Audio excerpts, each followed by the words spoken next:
صل على رسوله الكريم وعلى آله الطيبين الطاهرين وأصحابه الراشدين المهديين. أعوذ بالله من الشيطان الرجيم. بسم الله الرحمن الرحيم.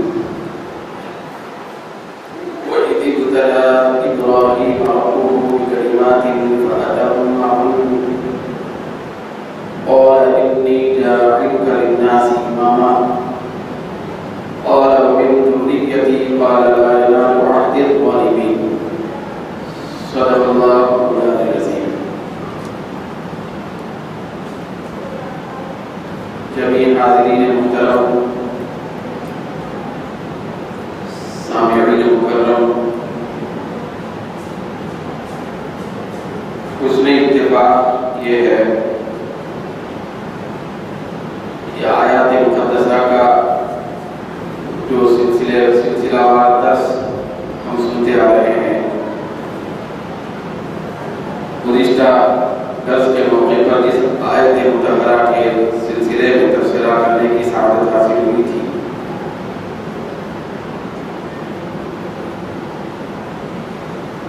ٹھیک اس کے بعد یہ آیت مبارکہ قرآن مجید میں آتی ہے کہ یا بنی اسرائیل اذکروا نعمتی التی انعمت علیکم وانی فضلتکم علی العالمین. پھر اس کے بعد یہ اگلی آیت بھی ہے، لیکن ان دونوں آیات مقدسہ کے سلسلے میں پہلے اوائل دروس کے اندر خصوصی طور پر تذکرہ اور خصوصی طور پر تبصرہ کرنے کی سعادت حاصل ہوئی تھی. چنانچہ یہ آیات مقدسہ جو گزشتہ تلاوت کردہ آیت کے بعد ہیں، ان کے سلسلے میں کچھ تبصرہ آج نہیں کیا جائے گا کیونکہ مزید مکرر بات ہوگی. اس لیے میں اس کے بعد کی اگلی آیت کو پڑھنے کی سعادت حاصل کیا ہوں، جو حسن اتفاق آج کے ہمارے موضوع سے بہت زیادہ مطابقت رکھتی ہے اور موضوع کا بہت زیادہ اس کے اندر نمایاں پہلو حاصل موجود ہے. چنانچہ اللہ تبارک و تعالیٰ کی اس جانبدار کا مفہوم آپ کے سامنے رکھنے کی کوشش کی جا رہی ہے. اللہ تعالیٰ نے فرمایا کہ جب ابراہیم علیہ السلام کو رب نے چند باتوں میں آزمایا تو وہ ابراہیم علیہ السلام ان ساری باتوں کو مکمل طور پہ ادا کر لیے. اس کے انعام کے بدلے اس کے بدلے کے طور پر اللہ رب العزت نے فرمایا کہ اے ابراہیم چونکہ تم نے میری طرف سے ڈالی ہوئی آزمائشوں کو پورا کر لیا ہے تو میں تمہیں انعام کے طور پر لوگوں کی امامت دینا چاہتا ہوں. میں تمہیں لوگوں کا امام بنانے والا ہوں. تو اس موقع پر اسی لمحہ حضرت سیدنا ابراہیم علیہ السلام نے اللہ کی بارگاہ میں عرض کیا کہ اے پروردگار، آزمائشیں میرے اوپر آئی، پھر آزمائشوں کو میں نے پورا کیا، پھر اس کے بدلے میں تو مجھے امامت دینے والا ہے. تو میرا تیری بارگاہ میں معروضہ یہ ہے کہ یہ امامت کا منصب تو مجھے تنہا میری ذات کے حوالے نہ کر، بلکہ ومن ذریتی، میری آنے والی اولاد کو بھی امامت کے منصب پر فائز فرما دے. تو حضرت سیدنا ابراہیم علیہ السلام کو اللہ تبارک و تعالیٰ آزمائش میں ڈالا. پھر آزمائش بھی کسی ایک بات میں نہیں تھی، جیسا کہ قرآن مجید کی آیت مبارکہ کے اس کلمے سے واضح ہو رہا ہے کہ بکلمات، اللہ تبارک و تعالیٰ کئی باتوں میں آزمایا تھا حضرت ابراہیم علیہ السلام. تو بعض مفسرین نے لکھا کہ 10 باتوں میں آزمایا گیا. کتنی؟ 10. پھر بعض مفسرین نے لکھا کہ 30 باتوں میں آزمایا گیا. پھر بعض مفسرین نے یہاں تک لکھا ہے کہ 40 باتوں میں حضرت ابراہیم علیہ السلام کو آزمائش میں ڈالا گیا. تو 40 آزمائشیں حضرت سیدنا ابراہیم علیہ السلام پر آئی. پھر ان کو 40 باتوں میں آزمائش سے گزارا گیا. تو ان میں مختلف باتیں تھیں. تو ساری باتوں کو میں آج آپ کے سامنے ذکر نہیں کر سکتا کیونکہ 40 باتوں کا تذکرہ کرنا اس کے لیے 40 دروس کی ضرورت ہوتی ہے. 40 باتیں ہوں گی حضرت سیدنا ابراہیم علیہ السلام کی آزمائش سے تعلق رکھنے والی. اس کو ایک مجلس میں، ایک محفل میں، ایک اجتماع میں، ایک جلسے میں بیان نہیں کیا جا سکتا ہے. چنانچہ وہ 40 باتیں جو تھیں ان میں سے 3 باتیں بہت بڑی اہم تھیں. 3 جن باتوں کے اندر اللہ تبارک و تعالی حضرت ابراہیم علیہ السلام کو آزمایا، ان 3 باتوں میں سے ایک بات خود ان کی اپنی ذات سے تعلق رکھنے والی، ان کی اپنی ذات سے تعلق رکھنے والی کہ حضرت ابراہیم علیہ السلام کو نمرود کی آگ میں تشریف لے جانا پڑا. پھر نمرود اتنی بڑی آگ دہکا دیا تھا کہ نمرود کی آگ کے شرارے آسمان کی بلندیوں کو چھوتے ہوئے نظر آنے لگتے تھے. بہت بڑی کشادہ آگ نمرود نے جلائی تھی تاکہ اس کے اندر حضرت سیدنا ابراہیم علیہ السلام کے جسد مبارک کو پہنچایا جائے. تو اس آگ میں ڈالا گیا. کئی دنوں تک جلا کے اس کے اندر حضرت ابراہیم علیہ السلام کو تشریف لے جانے کے لیے مجبور کیا گیا. پھر حضرت ابراہیم علیہ السلام آگ میں تشریف لے گئے. تو یہ ان کی اپنی ذات کی آزمائش تھی. پھر دوسری آزمائش یہ ہے جس کو ہجرت کی آزمائش کہتے ہیں. یہ ان کی اپنی ذات کی آزمائش جو آگ کے ذریعے سے ان کے اوپر ڈالی گئی. دوسری ہجرت کی آزمائش کہ حضرت سیدنا ابراہیم علیہ السلام کو یہ حکم دیا گیا کہ آپ اپنی زوجہ مطہرہ حضرت سیدنا حاجرہ علیہ السلام اور اپنے فرزند محبوب حضرت سیدنا اسماعیل علیہ السلام کو ایک انتہائی غیر آباد، پھر انتہائی بہت زیادہ ویران مقام جو ملک شام سے ہزاروں کلومیٹر کی دوری پر واقع مکے کی صورت میں تھا. اس زمانے میں مکہ نہیں ہوا تھا. تو ایک لبودر میدان تھا، ایک لبودر جنگل تھا. تو حضرت ابراہیم علیہ السلام کو حکم ہوتا ہے کہ تم ملک شام سے اپنی بیوی اور بچے کو لے چلو. وہ بچہ جو حضرت سیدنا ابراہیم علیہ السلام کو 86 سال کی عمر میں عطا کیا گیا، جو حضرت ابراہیم علیہ السلام کی گود میں ایک چمکتا چاند تھا، حضرت ابراہیم علیہ السلام کا ایک سہارا تھا، حضرت ابراہیم علیہ السلام کے دل کا ایک ارمان تھا، حضرت ابراہیم علیہ السلام کی زندگی کی ایک امن تھی جو حضرت اسماعیل علیہ السلام کی شکل میں نورانی پیکر حضرت ابراہیم علیہ السلام کی گود میں عطا کیا گیا تھا. تو اللہ تبارک و تعالیٰ حکم دیتا ہے کہ ایسے پیارے فرزند کو جو 86 سال کی عمر میں کئی دعاؤں کے بعد، متواتر دعائیں کرنے کے بعد، ہر مرتبہ ربی حب لی من الصالحین کی صدائیں بلند ہونے کے بعد جو عطا کیا گیا ہے. آپ رہتے کہاں تھے؟ ملک شام میں. تو ملک شام میں حکم ہو رہا ہے کہ اے ابراہیم، اے میرے خلیل، اپنے اس دلبر فرزند کو، اس محبوب ترین فرزند کو یہاں ملک شام کی سرزمین سے لے جاؤ. پھر اس جنگل اور اس لبودر مقام میں چھوڑ کے آؤ جہاں پر دور دور تک انسان کے گزر کا تصور تو دور کی بات ہے، کسی چرند اور پرند کے گزر کا تصور نہیں ہے. بالکل آپ کا کعبہ ہے، وہ بہت بڑا جنگل جس کو حضرت ابراہیم علیہ السلام نے خود قرآن مجید میں بیان کیا دعا کے طور پر. پروردگار عالم نے نقل فرمایا ان کی دعا کہ ربی انی اسکنت من ذریتی بواد غیر ذی زرع. اے پروردگار، ایک ایسی وادی میں میری اولاد کو چھوڑ رہا ہوں جو وادی غیر ذی زرع ہے، جہاں کھیتی کا تصور بھی نہیں ہے، جہاں ہریالی کا تصور نہیں ہے، تو وہاں چھوڑنے کا حکم ہو رہا ہے تو میں چھوڑ رہا ہوں۔ تو یہ جو ہجرت ہوئی حضرت ابراہیم علیہ السلام کی اپنے فرزند کو چھوڑ کے جانے کی، یہ بہت بڑی آزمائش ہے۔ یہ وہی باپ محسوس کر سکتا ہے جس باپ کے دل کے اندر بہت زیادہ اپنے بچے سے لاڑ اور پیار ہوتا ہے کہ ایک بچے کو، معصوم بچے کو، پھر ایک بیوی کو انتہائی ہزاروں کلومیٹر دور لے جا کر ایک جنگل میں چھوڑ کے واپس آنا، پھر چھوڑ کے جب واپس ہو رہے تھے تو پلٹ کے دیکھ نہیں رہے تھے کہ اپنے بچے اور بیوی کی حالت کیا ہے۔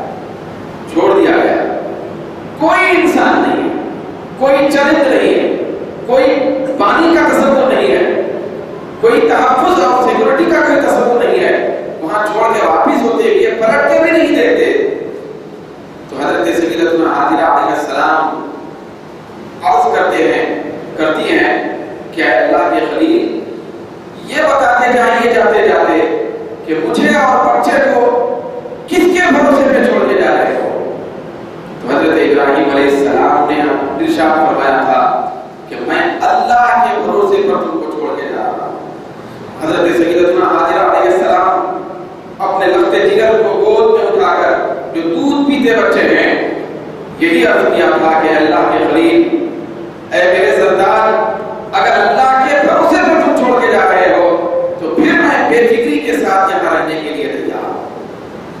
ذرا عالم تصور میں سوچیں، شام ہوئی ہوگی، رات کی تاریکیاں آئی ہوگی، ظلمتیں آئی ہوئی ہوگی، نہ جانے کیسے کیسے ڈراؤنے اور خوفناک مناظر دیکھنے میں آئے ہوئے ہوئے، لیکن حضرت سیدتنا حاجرہ علیہ السلام تنہے تنہا اپنے پیارے کو لے کر اس مقام پر موجود ہے جہاں پر کبھی بھی صبح ہونے کے باوجود بھی ایسا تصور نہیں ہے کہ وہاں سے کوئی گزرنے والا گزرے گا۔ کتنے دن وہاں رہے ہوں گے۔ تو یہ جو ہجرت ہے یہ بہت بڑی آزمائش ہے، نہیں معمولی بات نہیں ہے، بہت بڑی آزمائش ہے۔ پھر اس کے بعد تیسری آزمائش جو ساری بڑی آزمائشوں سے بھی بڑی آزمائش ہے، جس کا ہم ذکر کرنے والے، وہ کیا آزمائش ہے؟ وہ آزمائش یہ ہے،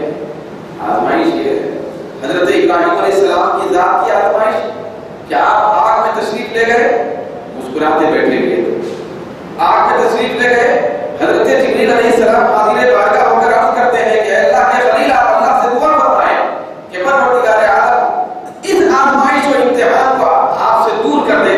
حضرت ابراہیم علیہ السلام نے ارشاد فرمایا تھا کہ اے جبریل، میں دعا بھی نہیں کروں گا۔ کیا نہیں کروں گا؟ دعا بھی نہیں کروں گا۔ حضرت ابراہیم علیہ السلام نے آگ میں جا کر یا آگ میں جاتے ہوئے اللہ سے دعا کرنا بھی پسند نہیں فرمایا، اور حضرت جبریل کے سامنے آپ نے ارشاد فرمایا کہ اے جبریل، کیا میرا رب مجھے آگ میں جاتا ہوا نہیں دیکھ رہا ہے؟ جب وہ دیکھ رہا ہے تو اس کی جو مرضی ہوگی ابراہیم کی وہی مرضی ہوگی۔